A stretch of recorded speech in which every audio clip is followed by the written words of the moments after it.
Alléluia. Alléluia. Une double révélation de la Pâque. En réalité, tout comme la Pentecôte, qui à un moment donné a été réduit à une simple fête, n'est-ce pas, du manger et du boire.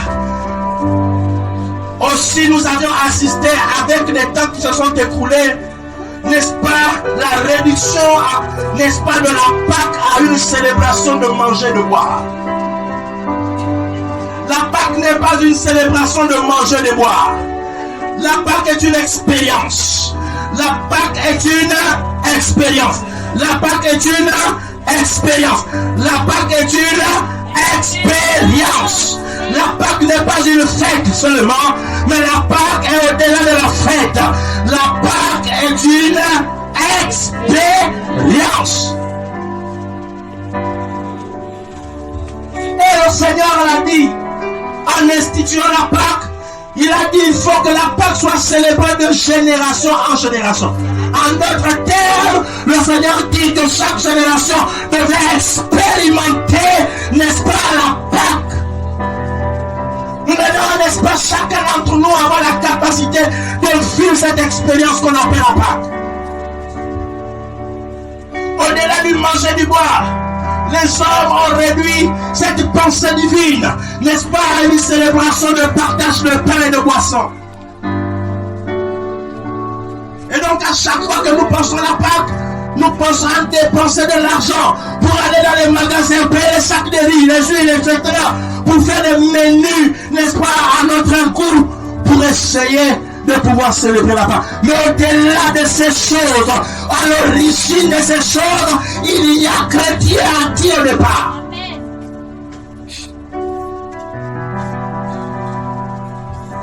Je voudrais rapidement nous amener à lire une pensée biblique.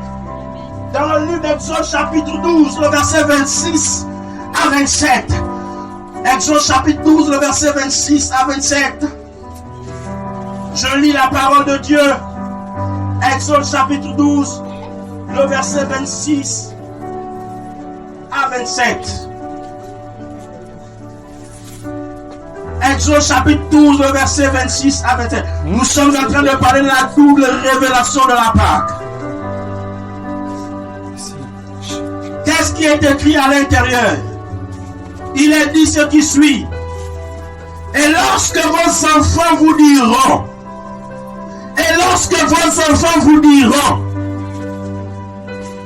que signifie pour vous cet usage? Que signifie pour vous cet usage? Vous répondrez, c'est le sacrifice de Pâques en l'honneur de l'Éternel,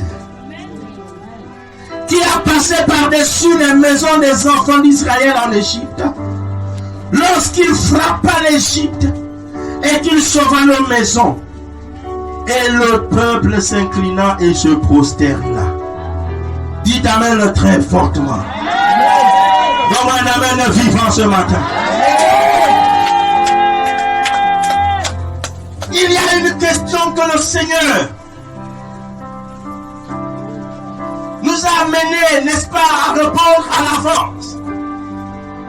Il est écrit, lorsque vos enfants, l'Éternel dit à son peuple, lorsque vos enfants viendront, lorsqu'ils prendront conscience, lorsqu'ils verront ces choses, ils vous poseront certainement la question de savoir que signifie pour vous cet usage. Donc il y a une signification puissante. Il y a quelque chose que le Seigneur voudrait que nous gardons en mémoire. La Bible déclare que le Seigneur dit, vous leur répondrez. C'est le sacrifice de Pâques. C'est le sacrifice de Pâques en l'honneur de l'Éternel. C'est le sacrifice de Pâques en l'honneur de l'Éternel. C'est le sacrifice de Pâques. Et ce sacrifice est fait comment? Il dit, le sacrifice vous rappelle quelque chose. Il dit, c'est lorsque, n'est-ce pas, l'Éternel est passé par, l'armée de Dieu est passée par sur les maisons d'Israël. En Égypte, lorsqu'il a frappé les Égyptiens et qu'il a sauvé les maisons des Israélites. La Pâque est une expérience. Est une expérience. Elle est plus qu'une simple histoire. Elle est plus qu'une simple idée humaine. La Bible déclare que le peuple de Dieu avait fait déjà 430 ans. 430 ans dans la domination égyptienne, dans la souffrance. Et lorsqu'il a pris par l'Éternel d'exaucer les cris du peuple d'Israël, la Bible qu'il a envoyé un homme au nom de Moïse. Et lorsque Dieu rencontre Moïse, il le rencontre seul dans le désert et il voit un buisson qui brûle, mais qui ne se consume pas. Et de cette expérience, la voix de l'Éternel s'est fait entendre pour dire: Moïse, je t'ai choisi pour que tu retournes en Égypte. Et de là, tu sortiras mon peuple de la main des Égyptiens. Après avoir vécu une telle expérience, Moïse voulait se rassurer. Seigneur, comment ce peuple saura que tu es avec moi? L'Éternel lui répond: je mettrai des signes à tes côtés. Le peuple fera des signes. Il dit: quand tu es à la main, il dit: j'ai un bâton, alors jette-le. Moïse a pris le bâton, il l'a jeté. Et le bâton de Moïse s'est transformé en serpent. Il dit: vois-tu aussi, ce signe-là te montre déjà à toi que je suis avec toi. Et au travers de ce signe, les autres, tes frères en Égypte, reconnaîtront que je suis avec toi. Moïse se lève. Et au moment où il est parti, il dit: Seigneur, certainement ils me diront, n'est-ce pas, qui est ce Dieu-là? Comment s'appelle-t-il? Tu leur répondras à leur question que je suis celui qui est. Je ne change pas de génération en génération. Je suis le même. Et l'apôtre Paul dans le livre de dit: notre Dieu est le même hier, aujourd'hui, éternellement. Ce qu'il a fait au temps de Moïse, il le fait encore. Oh my God. Ce qu'il a fait avec Moïse, il le fera avec toi. Ce qu'il a fait avec Abraham, il le fera avec toi. Ce qu'il a fait avec Élie, il le fera avec toi. N'est-il pas écrit que Moïse, Élie était un homme de la même nature que toi? Comme pour dire que notre Dieu ne change pas. Ce que Dieu recherche, ce n'est pas tant les générations, mais ce sont les cœurs disposés, des cœurs préparés, des cœurs prêts à dire: Seigneur, je suis pour toi, je m'abandonne pour toi, alors accomplis par moi le plan que tu t'es réservé. Je prophétise que l'Éternel passe par toi. De la même manière, il est passé par Moïse, il passera aussi par toi au nom de Jésus. Aujourd'hui, il passera aussi par toi au nom de Jésus. Il passera aussi par toi au nom de Jésus. De cette expérience, Moïse est arrivé en Égypte. Et après avoir tenté, bon gré ou malgré, en produisant les signes, la Bible dit que le cœur de Pharaon est resté tel qu'il était. Incrédule. Et c'est alors que Dieu a décidé de rendre un jugement. Il a dit: Moïse, lève-toi. Il faut immoler l'agneau. Et de cet agneau, tu le mettras sur les linteaux des portes. Car dans la nuit, il y aura une grande œuvre de délivrance. J'enverrai le destructeur qui passera et qui va tuer dans le pays. J'enverrai le destructeur qui passera et qui va tuer dans le pays. Mais pour que vous ne soyez pas victime de cela, il est important que vous mettez le signe sur les linteaux des portes. Prenez le sang de l'agneau et mettez-le sur le linteau des portes. Parce que l'ange destructeur a une mission. C'est moi qui l'envoie. Oh my God. L'ange destructeur, ce n'est pas le diable, mais c'est moi qui l'envoie. Je l'envoie pour rendre un jugement. Je l'envoie pour rendre un jugement. Et quand il passera, il faut qu'il voie sur les maisons le signe du sang de l'agneau. Oh my God. Le signe du sang de l'agneau. Il faut que quand il passe, il voit que là il y a le signe. Il faut que la maison soit marquée du signe. Il faut que la maison soit marquée du signe. Alors l'ange passera et il détruira la maison. Même si vous m'appartenez, mais si vous avez oublié de mettre le signe, quand l'ange passera, il a reçu, n'est-ce pas, des consignes. Les consignes sont que toute maison qui aura le signe de l'agneau devra être épargnée. Devra être épargnée. La Bible dit que Moïse rassembla le peuple d'Israël pour dire, écoutez, il y a quelque chose d'extraordinaire, d'inimaginable qui va se produire dans cette période de la nuit. Dans cette période de la nuit. Mesdames et messieurs, la période de la nuit, c'est souvent la période des difficultés, des complications. La nuit, c'est la nuit là où on a l'impression que, n'est-ce pas, on ne voit pas clairement. C'est là où tu ne vois pas clair. C'est là où tu ne comprends pas bien les choses. Que tu es en train de traverser la nuit. Mais la Bible dit que dans cette période de la nuit, il y a également une ordonnance du Seigneur mandatée par un ange destructeur qui devrait passer pour aller détruire, n'est-ce pas, les Égyptiens.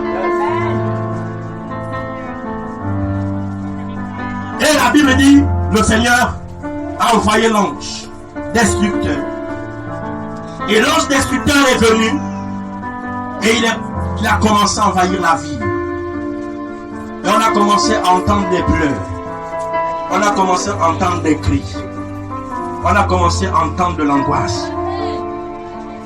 L'ange passait. My God. L'ange passait. L'ange passait. L'ange passait. Et à son passage, il laissait la désolation. À son passage, il laissait de l'angoisse. À son passage, il laissait du tourment. À son passage, il laissait, n'est-ce pas, de la détresse. Mais la bonne nouvelle de cette période, c'est que toutes les maisons qui ont été marquées par le sang de l'agneau avaient été épargnées. La Pâque, en réalité, nous signifie deux choses. La première chose que la Pâque nous montre, c'est le jugement à l'endroit des Égyptiens. Quand nous célébrons la Pâque, pardon, je dis ça différemment, quand nous expérimentons la Pâque, celui qui expérimente la Pâque est en train de voir comment Dieu est en train de juger les Égyptiens de sa vie. D'accord. Car de la même manière, Israël s'est retrouvé en Égypte, le chrétien aussi se retrouve en Égypte sous la domination des Égyptiens. Et la Bible dit que les Égyptiens, n'est-ce pas, faisaient pleurer les Israélites. Il y a des choses qui font pleurer les Israélites. Il y a des choses également qui font pleurer les chrétiens. Mais lorsqu'on expérimente la Pâque, c'est le moment où Dieu vient rendre le jugement, où Dieu veut tuer les Égyptiens qui oppressaient les Israélites. Je prophétise que l'ange de Dieu viendra tuer les Égyptiens dans ta vie. L'ange de Dieu viendra tuer en cette période mémorable les Égyptiens qui te faisaient pleurer, les Égyptiens qui te faisaient gémir, les Égyptiens qui te faisaient, n'est-ce pas, crier. Je prophétise le jugement de Dieu à l'endroit de ces Égyptiens dans le nom de Jésus de Nazareth. D'un côté, il y avait ce qu'on appelait le jugement des Égyptiens, et de l'autre côté, il y avait ce qu'on appelle le salut, le salut, le salut, le salut, le salut, la restauration. Oh my God. Quand on parle du salut, on parle également de la restauration. Ça vient du mot grec Yesha. Yesha qui veut dire sauver, mais qui veut aussi dire rétablir. Ça veut dire Israël qui avait perdu, n'est-ce pas, sa place de choix au cœur de Dieu et qui avait été soumis en captivité en souffrant. Dieu avait sonné son heure de restauration, son heure de rétablissement, son heure de restauration, de guérison. Oh, bien aimé, je suis en train de dire, au même moment il y aura le jugement sur les Égyptiens, il y aura aussi la restauration. Oh my God. Au même moment il y aura des jugements, il y aura aussi de la restauration. Le jugement dans le camp de l'ennemi, la restauration dans la vie du Père de Dieu. Je prophétise qu'il y aura de la restauration dans ta maison. Pendant que les sorciers seront en train d'être jugés, pendant que la maladie sera en train d'être jugée, pendant que la souffrance sera en train d'être jugée, il y aura de la restauration dans ta maison. Il y aura de la restauration dans ta vie. Il y aura de la restauration dans le domaine matériel. Il y aura de la restauration.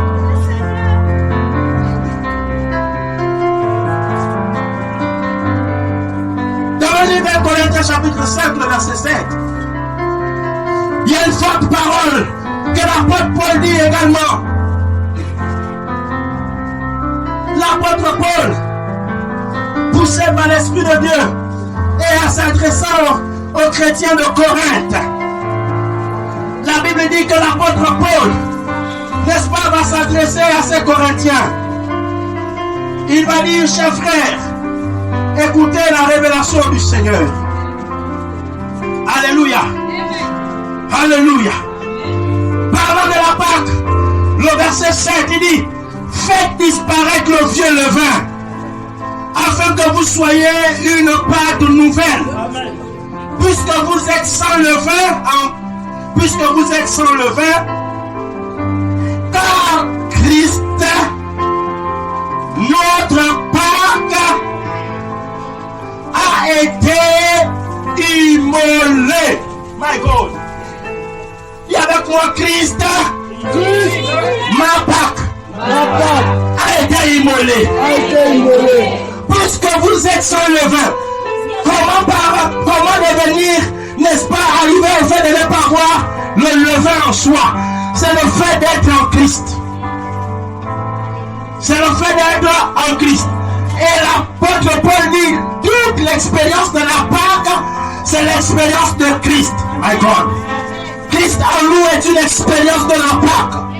Jésus dans ton cœur, Jésus dans la vie d'un enfant de Dieu, Jésus dans la vie d'un homme est une expérience de la Pâque. Quand Jésus habite dans le cœur de quelqu'un, quand Jésus habite dans la vie de quelqu'un, il y a également ces deux phénomènes qui se passent. Jésus vient et il vient détruire les malédictions. Alors, la vie que l'acte dont les ordonnances nous condamnaient a été déchiré. Quand Jésus arrive, il est écrit que le Fils de l'homme a apparu afin de détruire les œuvres du diable. Et quand on parle du diable, on parle de l'adversaire. Quand on parle de l'adversaire, on parle de l'opposant. On parle de l'oppresseur. Le Christ a apparu afin de détruire les œuvres du diable. Donc quand le Christ apparaît dans la vie de quelqu'un, il vient détruire les œuvres du diable. C'est pourquoi Paul dit, faites disparaître. Il y a un mot d'ordre.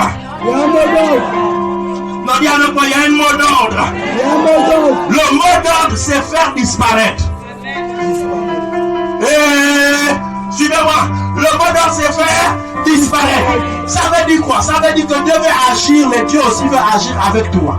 Amen. Pour que Dieu arrive à protéger les Israélites, il a associé Moïse.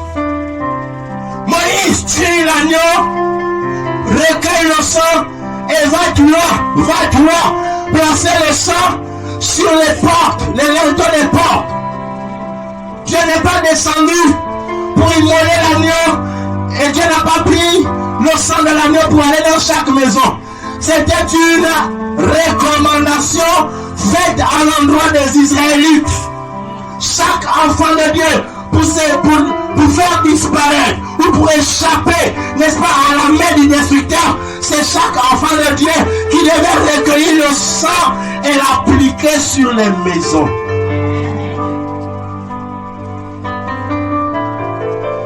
Faire disparaître le vieux levain. Il fait disparaître le vieux levain. Faites disparaître le vieux levain, dit l'apôtre Paul, afin que vous soyez une pâte nouvelle.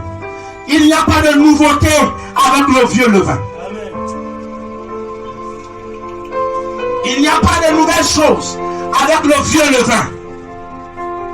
Le vieux levain en Christ, n'est-ce pas, est tout ce qui peut constituer comme souillure, comme iniquité, comme obstacle.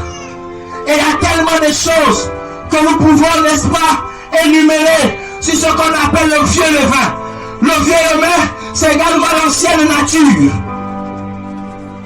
Il n'y a pas de nouvelle nature avec l'ancienne nature.